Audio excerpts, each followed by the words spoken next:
Olá pessoal, tudo bem? Passando aqui só para fazer alguns comentários sobre a nossa primeira semana, sobre o nosso fórum, deixar aqui alguns pontos importantes a serem observados. O primeiro deles, eu acho que chama a atenção para quem não é familiarizado com a disciplina, né? Quando a gente escuta Karl Marx, a gente relaciona logo ao marxismo, né? Mas são coisas totalmente diferentes, tá? Nesse primeiro momento a gente não vai entrar tanto nessa diferenciação, mas que são pensamentos de determinados autores, determinadas escolas que surgiram de acordo com a interpretação, né, desses autores, dessas escolas, vamos colocar assim, da obra de Marx. Então, quando nós falamos do trabalho de Karl Marx, ele não necessariamente está relacionado ao marxismo, ou melhor, Karl Marx não é a mesma coisa que marxismo. Então, o marxismo surge posteriormente com a interpretação da obra de Marx, voltado, né, com outras concepções, com a filosofia, com a questão mais prática, mas só para colocar essa diferença. A segunda é o seguinte, é que quando a gente fala em Marx, e mesmo não sendo sinônimo, mas de marxismo, que traz algumas de suas ideias, algumas interpretações, não necessariamente quando nós lemos esses autores e mesmo Marx, a obra de Marx, a gente é socialista ou é comunista. Pelo contrário, essas obras, sobretudo que nós estamos estudando, né, nesta semana, são importantíssimas para a gente compreender, ajudar a perceber, pensar a nossa sociedade atual. Porque a obra de Marx é uma obra vastíssima, tá? Mas se a gente pudesse resumir, todo resumo ele acaba que empobrece o pensamento do autor, ainda mais um pensamento tão complexo, tão diversificado como Marx, né? Que se você pega os comentadores de Marx, se você vê lá o jovem Marx e o Marx mais maduro, é onde divide a vida da produção intelectual dele. Então há uma diferença entre um Marx mais filosófico, início da carreira, e um Marx mais sociológico, mais economista, né? Um Marx mais sociólogo, mais economista no seu final da carreira, sobretudo na obra O Capital, Crítica à Economia Política e até mesmo a questão do Manifesto Comunista. Então são dois Marx, vamos colocar assim, no sentido interpretativo, traz aí as suas obras, né? Então isso já expressa uma complexidade e não uma unicidade do seu pensamento, do pensamento de Marx. Mas, voltando a essa questão de achar, né, uma linha de pensamento de Marx, esse materialismo, o conhecido materialismo histórico, em que as relações são relações econômicas, relações materiais, em que ele, por exemplo, logo no Manifesto Comunista, no primeiro parágrafo, ele fala que a história da sociedade é feita de lutas de classes, né?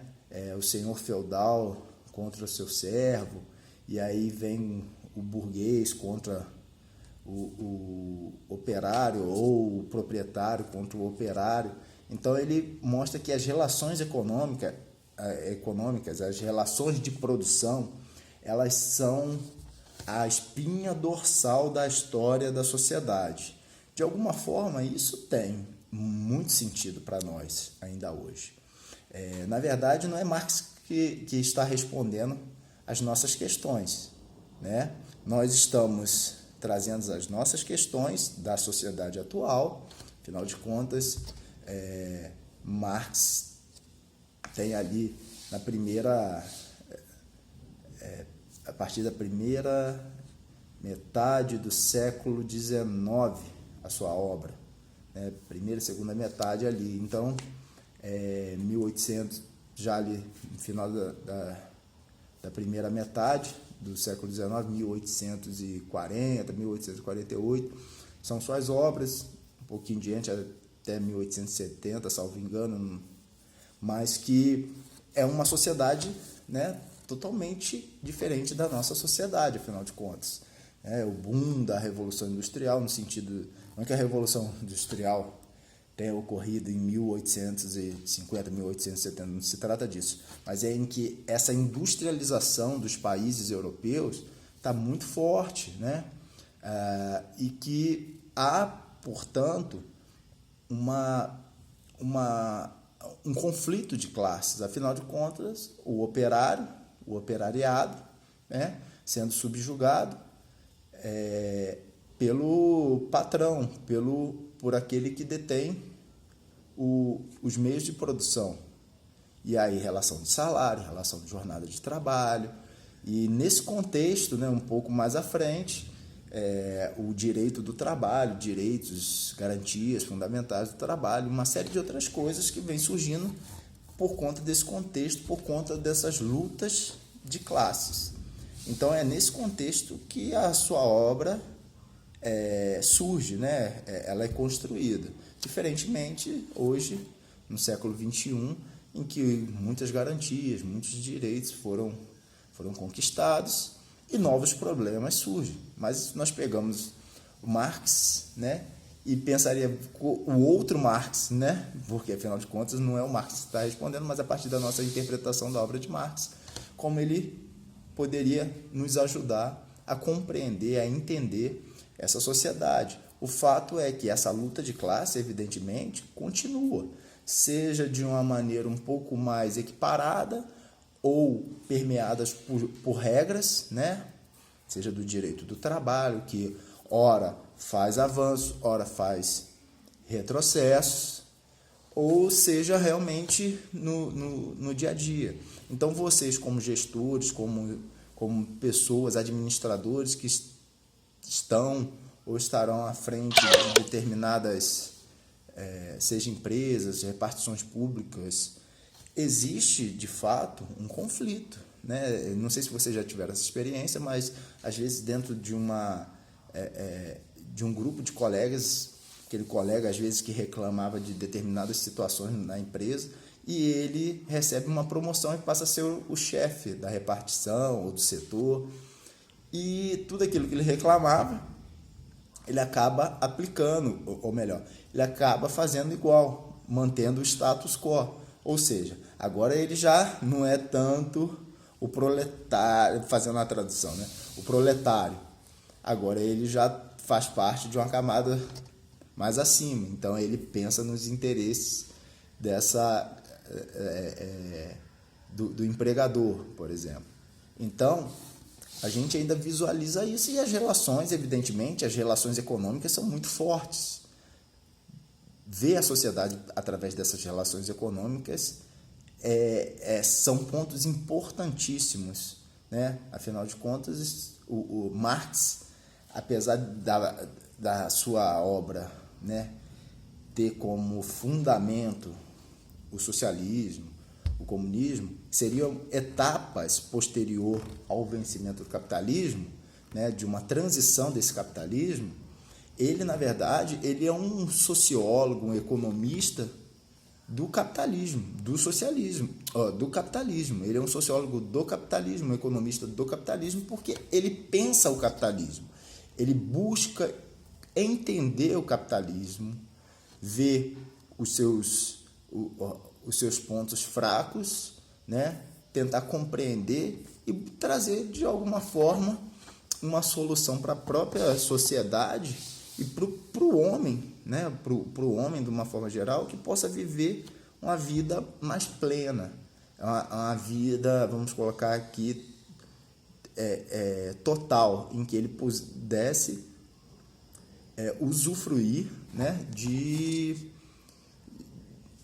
todas as suas capacidades, e as capacidades, né, seria a sua capacidade intelectual, a sua capacidade, a sua saúde mental, através não só do trabalho, mas de acesso a educação, a lazer e, claro, a sua capacidade laborativa, de produção também, né? Mas não de exploração.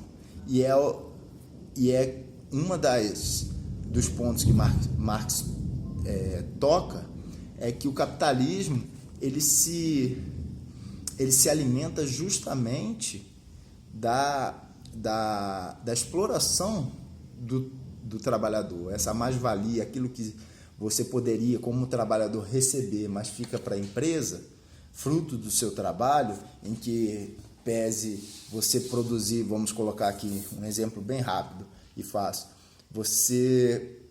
durante o mês você produz algo que gera 20 mil reais para a empresa, tá? Mas você recebe um salário de 5 mil reais. Estou fazendo uma conta rápida, não estou tirando impostos, despesas, nada disso, mas vamos colocar que ficam 15 mil reais para a empresa. Essa é a mais-valia, essa é a exploração. Você produziu 20 mil reais, evidente que qualquer um vai falar, houve investimento, a empresa fica com todo o risco, tal. Estou falando em termos econômicos, né? Você fica com 5 e a mais-valia dá 10, 15 mil reais para a empresa. Então, existe essa perspectiva dessa exploração. Portanto, avançar sobre o capitalismo seria permitir que o ser humano, ou que o indivíduo, pudesse viver de uma maneira um pouco mais digna, vamos colocar assim, não ser explorado e, para tanto, não precisaria, naquele contexto, sobretudo, né, de jornadas altíssimas de horas de trabalho, ter disponibilidade para usufruir, enquanto um ser humano, de outras esferas da sua vida.